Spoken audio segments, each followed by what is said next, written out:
Hey guys, I just wanted to go over the WrestleMania 35 card that's coming up. I was looking through a lot of these matches, and there's really nothing that grabs me. You know what I mean? Like every WrestleMania, I did a video a couple of years back where I basically pointed out from WrestleManias 1 to about 30, 31 at that time. Today, by the way, was the anniversary of WrestleMania 31. And WrestleMania 31 was okay. It was underwhelming because they were saying, oh, well, it was like supposed to be the biggest show with Sting being Sting's first WrestleMania, and it didn't do anything. Sting lost the title, and the only cool moment was the NWO took on DX. You know what I mean? This year DX goes into the Hall of Fame, so they might be there this year. Speaking of Sting, he said he was going to return to face The Undertaker. I don't believe the hype. We've been waiting for Sting and Undertaker ever since WCW closed. It hasn't happened yet, so I doubt it's going to happen anytime soon. But, yeah. But this one, WrestleMania 35, doesn't really have much to grab me. It's the first ever women's main event. Ronda Rousey against Charlotte against Becky. They're making history. First they did a women's Hell in a Cell back in 2016.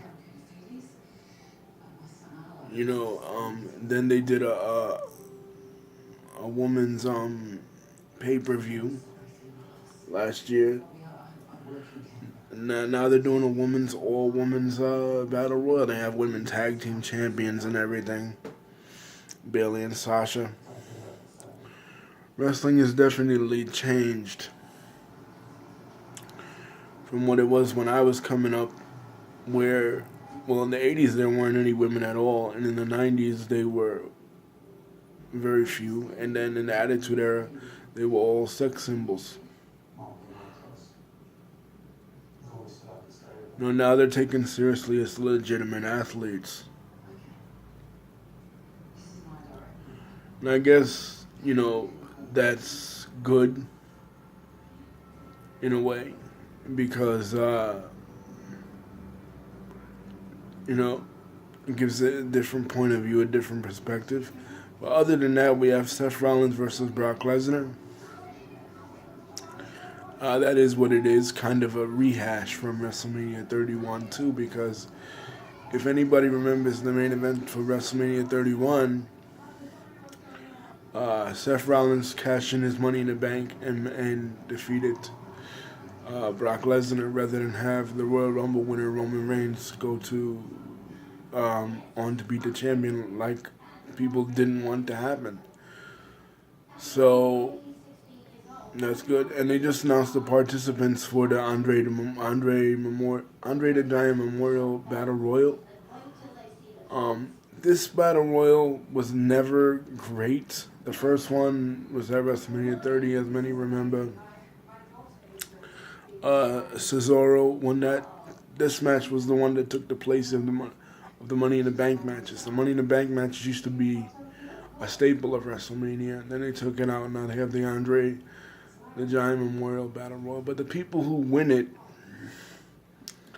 never really go on to do much of anything. People who have won it have been like Baron Corbin, Cesaro, Mojo Rawley. The time that Gronkowski interfered on his behalf and beat up Jinder Mahal. I think that was WrestleMania 33. Right? They've never really gone on. And at 32 was the one where they had DDP come out, Shaq come out, and Tatanka come out. Remember that one? Never really done anything. If anybody's going to win, I think this year is probably going to be Bobby Roode. Rey Mysterio returns this year to take on Samoa Joe. He's got his son Dominic in his corner now. Dominic's training with WWE. If you guys remember Dominic from 2005, when he was involved in a feud with Eddie and Ray, and Eddie was claiming to be his biological father, and they had a ladder match at SummerSlam over his custody. That was crazy, man. You have a ladder match for the custody of your kid.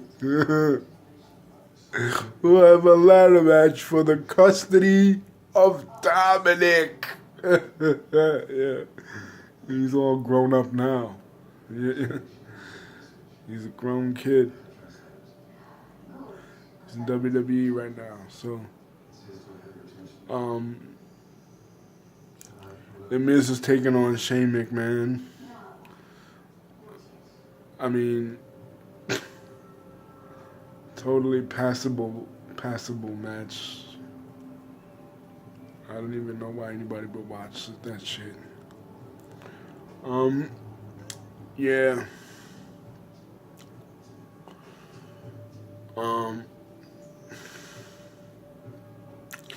In other WWE news, Linda McMahon resigned today from the Trump administration. As you know, since Trump got elected in 2016, he anointed her the head of the small business department, and she resigned. I guess because of all the bad PR he's been getting lately with the Mueller trials and the accusations of being in collusion with Russia and everything. So it's kind of best she takes a step away.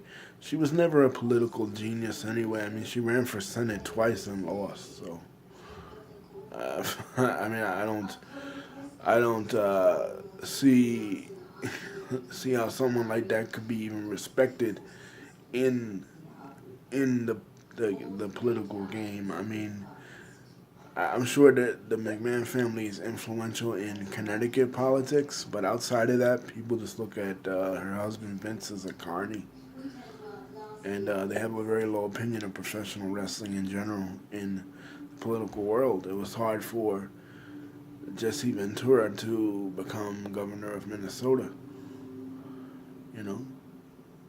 because of the stigma of wrestling. Even though he became governor of Minnesota in '98, he hadn't been in wrestling for 4 years. He left WCW in '94.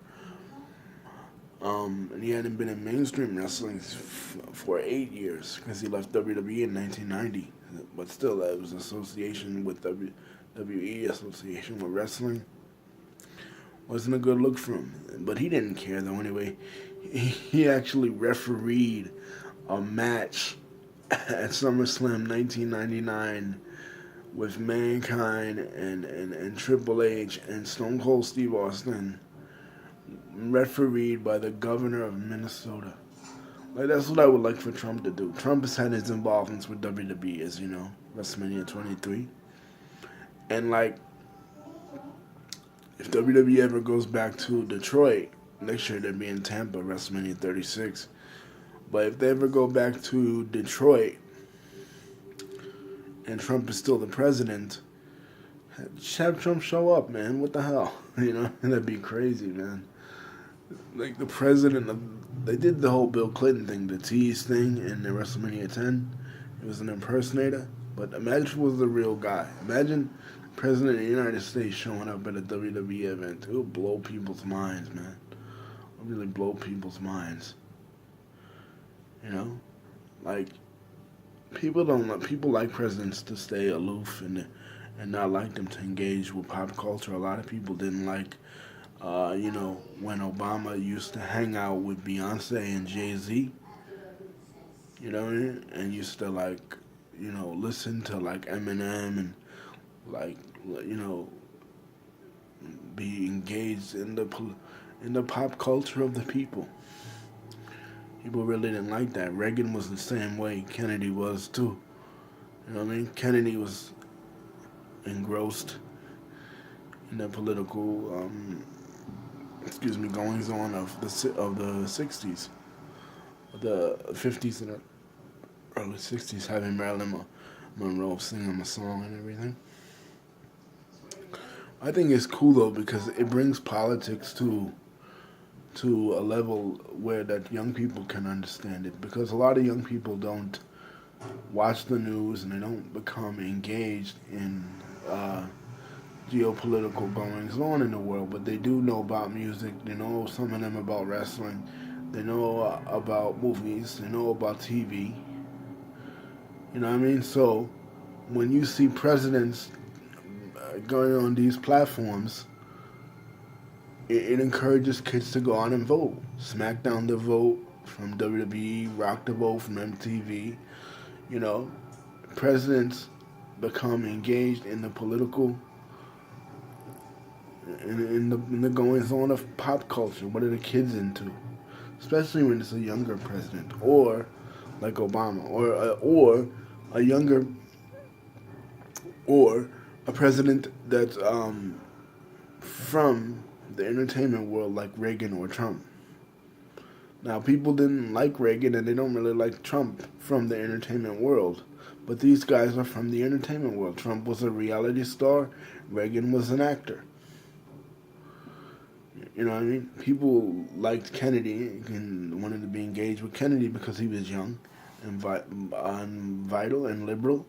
Same thing with Obama, but not so much those other two. Clinton to an extent, but I think after Clinton's scandal, people kind of distanced themselves from Clinton. And I mean, like, people were like, "Oh shit! Well, he you know, he just raping out there, raping, having sex with Paula Jones, but and Monica Lewinsky." But WWE even joked about it because remember when they had it was the anniversary of WrestleMania 14 too today, and they had as one of the guests they had Jennifer Flowers, right? As one of the guests, she was interviewed by The Rock, and people remembered her from the 1992 campaign that George H.W. Bush side was bringing out that Clinton had acted inappropriately towards her. So they brought her out. WrestleMania 14 was pivotal, man, pivotal. It was the one with Tyson. Tyson turned it around for WWE. If it had not been for Tyson, I don't even think with the momentum of Stone Cold Steve Austin that they could have got as far as they got because the NWO was just too far gone. And people were embracing at that time. At that time, they were embracing, celebrities that were controversial in WWE and WCW. Dennis Rodman was no Boy Scout. He was the yang to Michael Jordan's yin. Michael Jordan had this clean cut image and he was on the Bulls, but Dennis Rodman had this bad boy image and he was also on the Bulls, and they had incredible chemistry together. The same with Scottie Pippen, but he was a bad boy and he went with NWO. So WWE had to do the same thing with Mike Tyson. Mike Tyson was a bad boy in boxing and they put him with DX. Man, I have so many memories of the night Tyson turned heel, man. That was incredible, man. Like nobody saw that coming.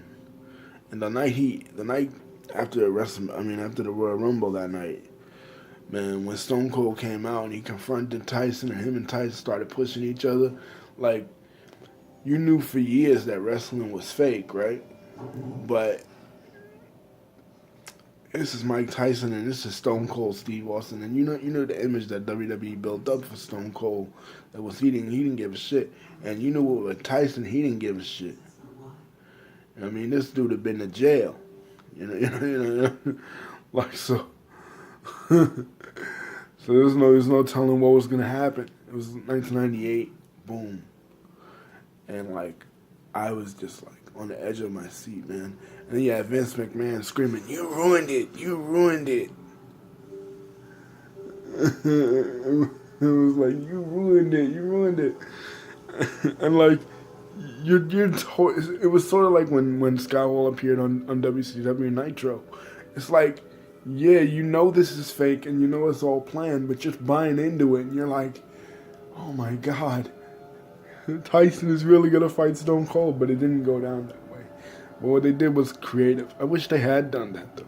I wish that the Nevada Athletic Commission didn't stop them from doing that, and they would have had Tyson versus Stone Cold, because it was always a missed opportunity with the greatest boxer of the era and the greatest wrestler of the era, because at 24, when they had Mayweather, he fought Big Show. You know, he didn't fight John Cena. John Cena in 2008 was the biggest star that WWE had, and he fought Big Show. He didn't fight John Cena. And same thing when, like, in the 70s, in the pre-WrestleMania era, when they had Inoki,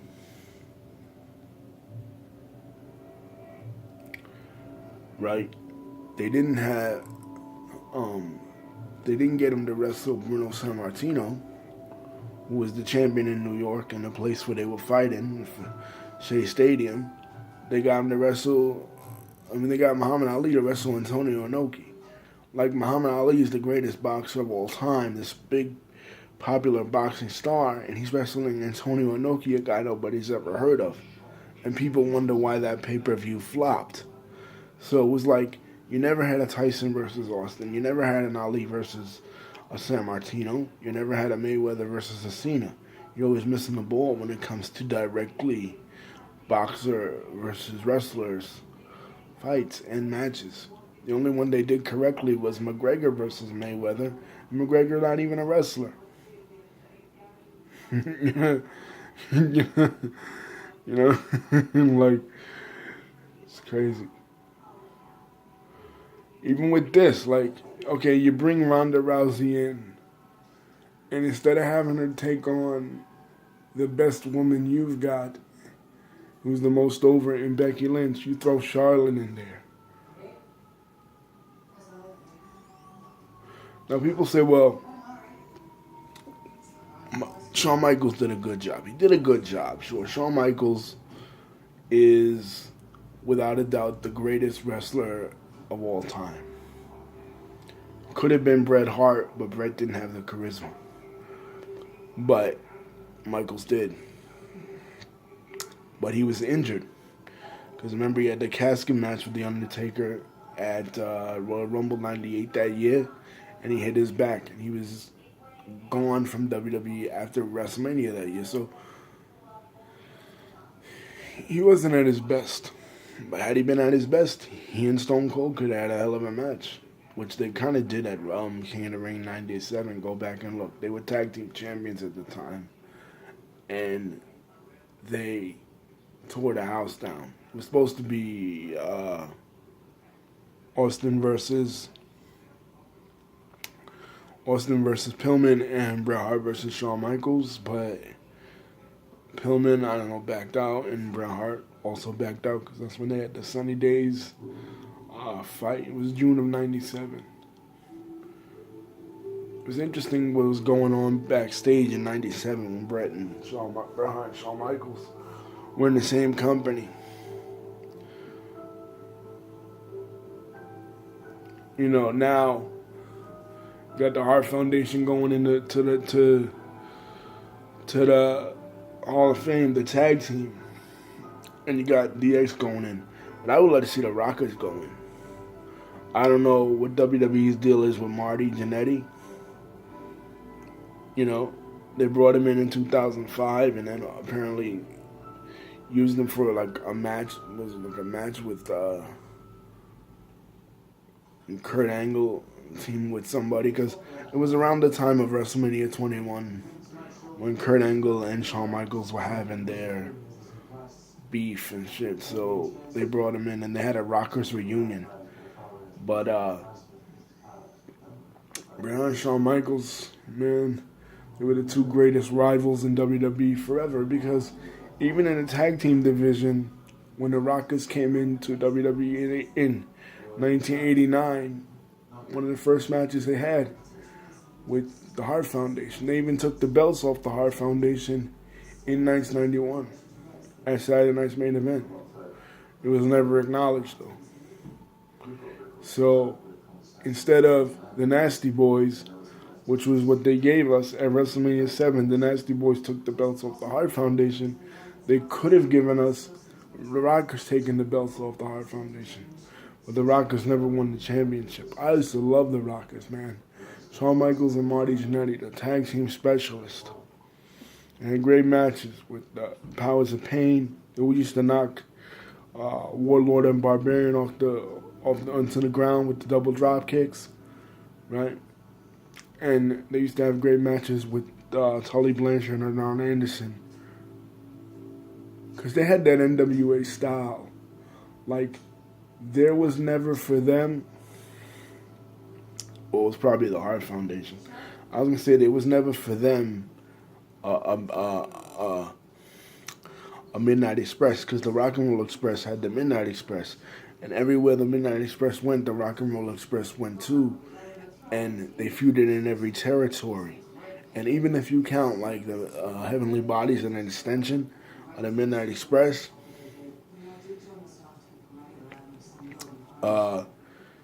you could still kind of say that happened in WWF at Survivor Series 93.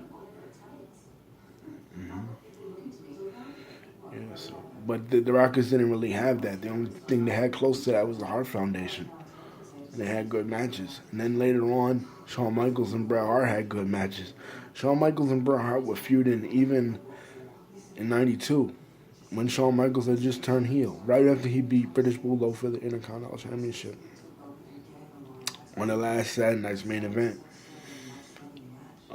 He had a title for title match with Bret Hart at Survivor Series. And then this was another anniversary that came up. The anniversary of WrestleMania 26. Now, do you guys remember WrestleMania 26 in Phoenix? The Undertaker versus Shawn Michaels. The career versus the streak. Shawn Michaels was retired until very recently because of this. And then Bret Hart comes back and has the atrocious street fight with Vince McMahon. And when the whole Hart Foundation comes in, and they all beat down Vince. But the point is, Bret stayed for a couple more months until after SummerSlam. The point is, Shawn Michaels is out, Bret is in. Shawn Michaels made his peace with Bret. And that was the end of their story. They kind of had parallel stories in a way. Bret Hart stayed away for so long after 97. He stayed away for like 9 years. He came back for the Hall of Fame in 2006. But the storyline that Shawn Michaels was doing at WrestleMania 22 with him and Vince and revolved around Bret's book. And Bret wasn't even there, but he was inducted into the Hall of Fame. So the career of Bret Hart and Shawn Michaels is very unique.